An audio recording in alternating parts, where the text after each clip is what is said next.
Hi, I'm Ryan Reed, BNI Advantage Podcast, and here are 10 hacks to get you more ROI out of your BNI. Your weekly BNI meeting is not just a meeting, it's your Salesforce meeting. And if you treat it that way, schedule it that way, prepare for it that way, your ROI will change.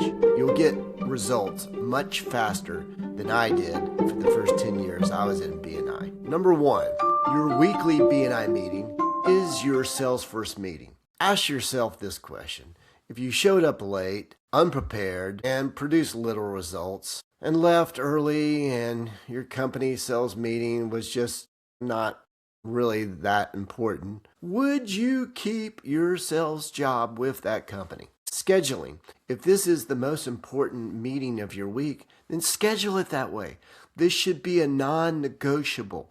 It should be on your calendar 30 minutes before and 30 minutes after the actual hour and a half meeting. Scheduling it that way is so very important. Then when life happens, you'll still be on time and you'll be present. Number two, showing up early is where the VCP starts at a meeting. Visibility, credibility, and profitability. When the meeting starts, it's when the first visitor or the first member shows up and sees you. Visibility is starting right then. Then as you help set up the room, credibility starts to kick in because they see you helping others. You're showing your heart. You're showing that you want to be part of the solution, not part of the problem.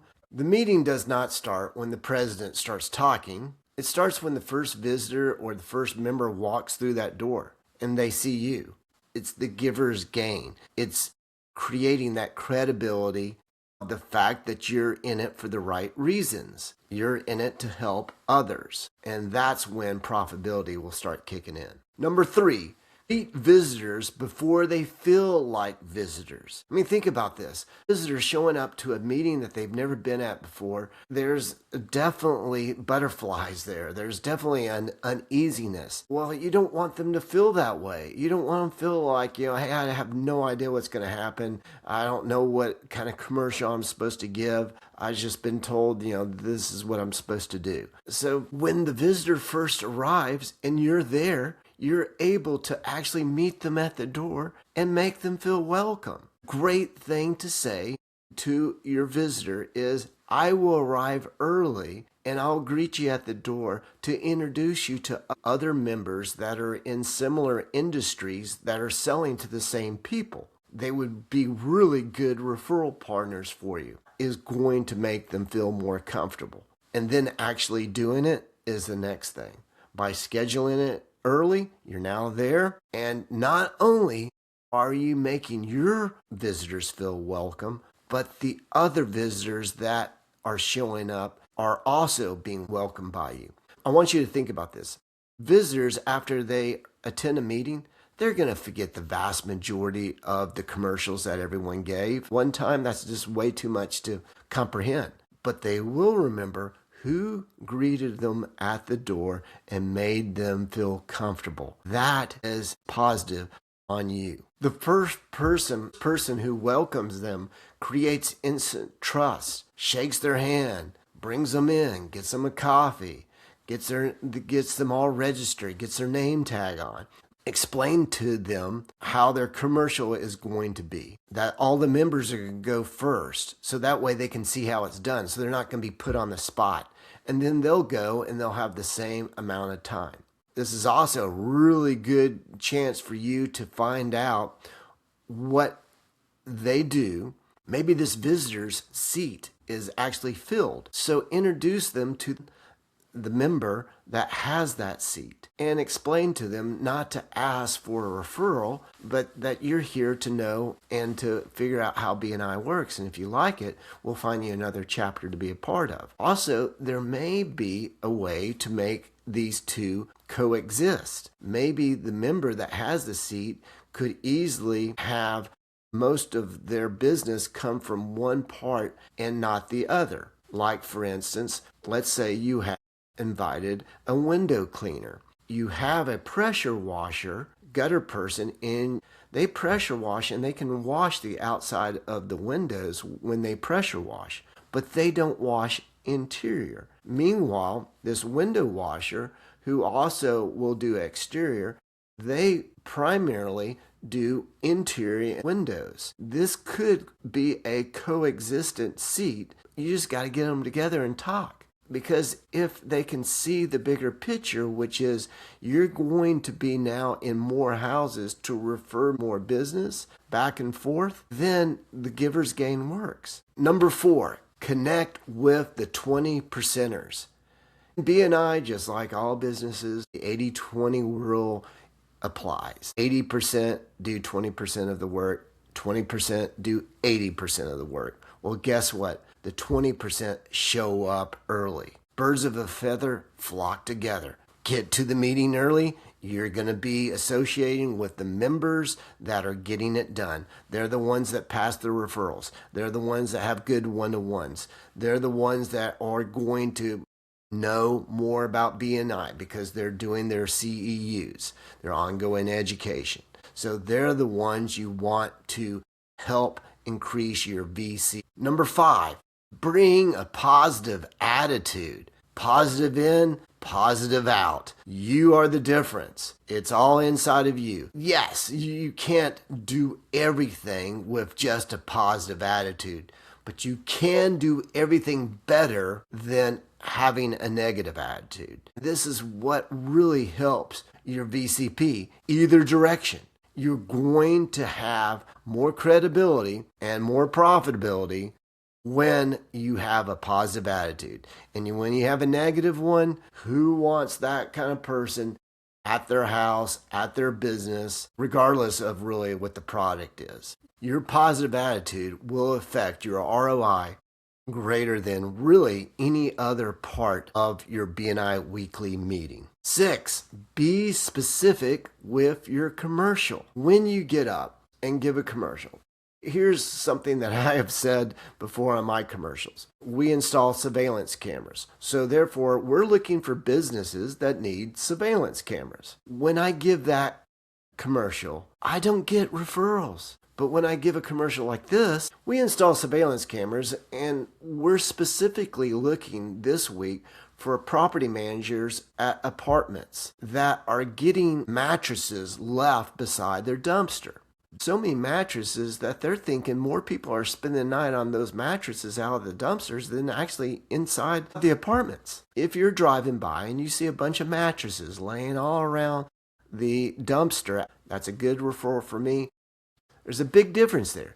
See, I'm creating that trigger so when that member's out driving around and they all of a sudden see a bunch of mattresses, they're like, oh, Ryan was talking about that at this week's meeting.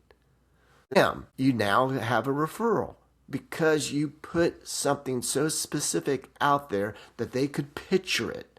A mattress sitting next to a dumpster. Specific pictures create specific referrals. Number 7, listen for other members' trigger words and for their commercials. I've got the classic 2 ears, but at this point, I have no mouth. When your body language is open and positive and you're looking at the person who's doing their commercial, look at the person who's giving a commercial as if they're going to ask you a question during their commercial. If you do that, a lot of things will happen. First of all, you're going to be concentrating on what they're saying. You're going to be listening to their trigger words, and at the same time, they're going to start looking at you as the person who is truly listening to them, and they may even comment to you during the commercial, which gives you more visibility among the other members. During the I have portion of the meeting, if you have a referral based off of someone being so specific, compliment them that way. Say member X, because they were so specific, I have a referral for them today. I happen to know that particular company or that person that they were being specific about. This is coaching the other members by complimenting a member for being so specific. Number 8, a short pencil is better than a long memory. My father used to say that to me all the time, and I was like, what do you mean by that? Well, later in life, you really will, because it's really true. If you really think you can remember everything, you're just not going to do it. So by writing it down is so important. But how you write it down is even more important. If you are writing it down on your phone or a laptop that you've brought in, it's going to appear like you're texting or you're doing something else. So I wouldn't recommend that. What I would recommend is create a cheat sheet of everyone's name and just bring that each meeting. Lots of BNIs already have it for you. They'll have everyone's name, all the members there, and when a critical trigger word is said, jot it down real quick. Don't write out the whole thing. Just jot down that trigger word, and then after the meeting, you can always talk to them to expand on that so you completely understand what they said. Number 9, stay to the end of the meeting. By leaving early, lowers your VCP. It sends the wrong message to your sales force. It says something else is more important. It also shows disrespect to the visitors. And if you have to leave a meeting early, leave before you give a commercial. If you come to the meeting, give a commercial, and then leave right after you spoke, it tells everyone all you want to do is let everyone know to help you. And yet you weren't there to listen to everyone else and what they need. So if you're going to leave early, don't speak, listen to others, and then leave. Other than that, stay to the end. Increase your VCP. If your sales force is still in the room, your meeting is not over. Number 10, use after the meeting as your window to turn the positive energy into ROI.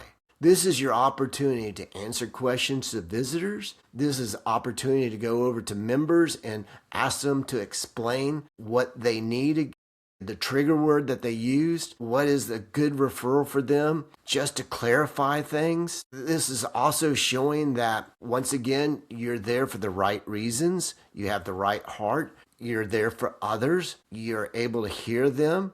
You can answer other questions. Maybe members have some on you. And you have the opportunity to work with those visitors and answer their questions and invite them to the next meeting. Remember, the meeting creates a spark. The follow-up creates money. Your weekly BNI meeting is not just something to attend. It's something to work. Work it before the meeting, work it during the meeting, and work it after the meeting. That is how you rethink the weekly meeting. That is how you turn attendance into activity, and that's how you turn activity into ROI. I'm Ryan Reed, and this is the BNI Advantage Podcast. I see you getting more ROI next week.